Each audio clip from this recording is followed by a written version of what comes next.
Trumpın elan elədiyi tarif müharibələrinin əsas nəticəsi nədir?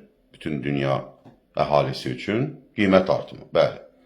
Trumpın elan elədiyi tariflər nəticəsində istehlakçıların yükü artacaq. Necə deyirlər, onların xərcləri artacaq. Elə Amerika daxilində də. Orta və uzun vadədə təbii ki, əsas planın tərkib hissəsi ondan ibarətdir ki, Amerika Birləşmiş Ştatlarına daha çox istehsal daşınsın, istehsal Amerikada lokallaşsın və nəticə etibarilə Amerika iqtisadiyyatında yeni bir yüksəliş yaşansın. Amma indiki dövrdə qısa vadədə təbii ki, tariflərin artımı qiymətlərin də, inflyasiyanın da yüksəlməsinə səbəb olacaq. Amma Amerika Birləşmiş Ştatları digər ölkələrdən fərqli olaraq bunu amortizasiya etməyin yollarını da daha asanlıqla tapa bilər. Söhbət ondan gedir ki, tariflərin artması, ümumiyyətlə dünyada yeni bir iqtisadi konfigurasiyanın yaranması, Amerika Birləşmiş Ştatlarında neft və qaz hasilatının artmasına doğru atılan addımlar, bütün bunlar enerji daşıyıcılarının maliyyətini, qiymətini, maya dəyərini aşağı çəkir və onların satış qiymətlərini ucuzlaşdırır. Elə gördük ki, neft 73 dollardan 65 dollara qədər ucuzlaşdı. Və nəticə etibarilə artan inflyasiyanın əhaliyə daha az təsir etməsi üçün Amerika daha çox alətə malikdir ki, bunu yumşaltsın. Məsələn, neftin qiymətinin düşməsi benzinin qiymətini düşəcək. Amerika avtomobil ölkəsidir, əhalinin məmnuniyyətinə səbəb olacaq və bu daşınma xərclərini azaldacaq və maya dəyərini aşağı çəkəcək mal və xidmətlərin. Bunun da təsiri olacaq. Ən azı inflyasiyanın 0,8-0,9% ümumi inflyasiyanın aşağı çəkilməsində yanacaq qiymətlərinin rolu böyükdür. Bundan başqa elektrik enerjisi və təbii qazın qiymətlərinin də ucuzlaşması gözlənilir, ən azından Amerika daxilində. Nəticə etibarilə bu da istehsalı stimullaşdıracaq, istehsal daha sərfəli hala gələcək. Günü bugün, məsələn, Amerika Birləşmiş Ştatları zavodları, yəni istehsal sahələri elektrik enerjisini və təbii qazı, məsələn, Avropa ölkələrindən ən azı 2 dəfə, 2,5 dəfə ucuz alırlar. Bu da bir stimul yaradacaq. Növbəti addımlardan biri, təbii ki, istehlakın azalması nəticəsində, əgər mal və xidmətlər müəyyən dərəcədə bahalaşacaqsa və qiymət artımı olacaqsa, istehlak azalacaq. İstehlakın azalması bir müddətdən sonra qiymətlərə də təsir göstərəcək, qiymətlərin də tənzimlənməsi və aşağı düşməsi müşahidə oluna bilər. Yəni, bu nöqteyi nəzərdən daha qəliz iqtisadi modeli olan ölkələr kifayət qədər bu məsələlərə tez adaptasiya oluna bilər. Və nəticə etibarilə bu dünyada yeni bir iqtisadi konfigurasiyanın, yeni bir iqtisadi münasibətlərin yaranmasına da səbəb ola bilər. İndi gələk Azərbaycana. Azərbaycanın primitiv iqtisadi modeli var. Bizə təsir edən əsas amil enerji daşıyıcılarının qiymətidir. Neftin qiymətinin düşməsi Azərbaycan iqtisadiyyatında yeni dalğalar, yeni problemlər yaradacaq. Düzdür, hələlik o qədər də təhlükəli bir vəziyyət yoxdur. Azərbaycan neftinin qiyməti ortalama götürüləndə məntiqli olur. Yəni, dünən 65 dollara düşübsə, bu demək deyil ki, artıq hansısa bir ciddi siqnallar var. Ortalama qiymət ilin əvvəlindən bəri 75 dollardan da yüksəkdir Azərbaycan neftinin qiyməti. Ona qədər də hələlik komfortlu zonadadır. Amma orta vadəli bir proqram baxsaq və dünyanın mənzərəsini görə bilsək, neftin qiymətlərində uzun müddətli enmələr və uzun müddət enmiş qiymətlərin bazarda qalması mümkündür.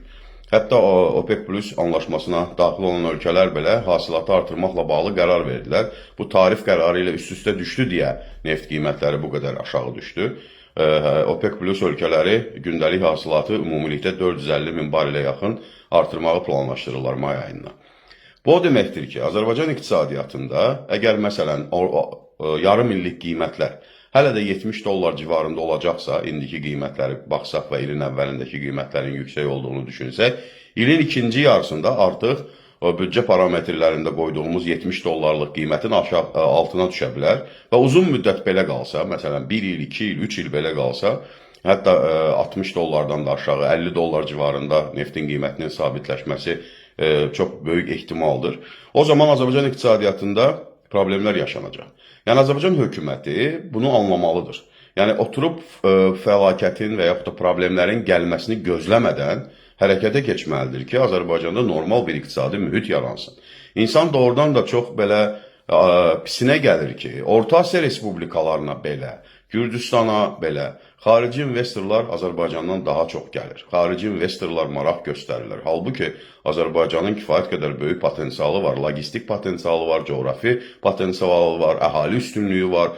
Yəni gənc toplumuq, əməksevərik, işləmək istəyirik. Amma investor yoxdur. Xarici investor gəlmir Azərbaycana. Və bu xarici investor gəlmirsə, istehsal sahələri yarada bilmiriksə, neftdən asılılığımız bu qədər acınacaqlı səviyyədədirsə, bunu nə vaxta qədər uzadacaqlar? Hələlik Azərbaycanın, belə deyək də, təhlükəsizlik yastığı var. Neft fondunun ehtiyatları var. Amma xərclərimiz də artır axı. Biz Allaha min şükür işğaldan torpaqlarımızı azad eləmişik. Suverenliyimizi bərpa eləmişik.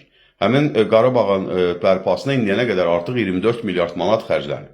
Bundan sonra ən az bir 60-70 milyard manat lazım olacaq. Yəni bu vəsait xərclərin artımını göstərir. Yəni xərclər də artacaq. Gəlirlərimiz azalsa, xərclərimiz artsa, biz bunu nə ilə amortizasiya eləyəcəyik, nə ilə kompensasiya eləyəcəyik? Hökumət bu haqda düşünürmü? Təəssüf ki, mən bunun işarələrini görmürəm. Sanki bir komfort zonasındadılar. Hələ də düşünürlər ki, bu müvəqqətidir və müvəqqəti olduğuna görə də öhdəsindən gələ bilərlər.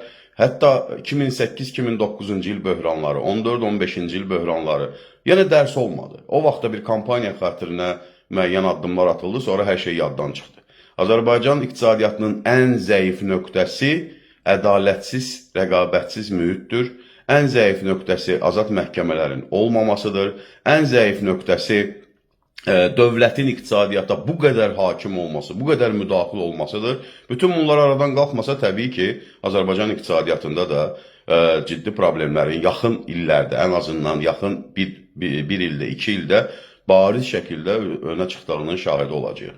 Yəni, hökumətin əsas atacağı addım səmimi olmaq, problemləri görmək, problemləri xalçanın altına süpürüb, problemləri görməzdən gələrək onların həll olunduğunu düşünməmək, bütün bunları etsə, mənə elə gəlir ki, Azərbaycan üçün bir fürsətlər də yaranır. Çünki böhran həmişə bir fürsət qapısı da açır.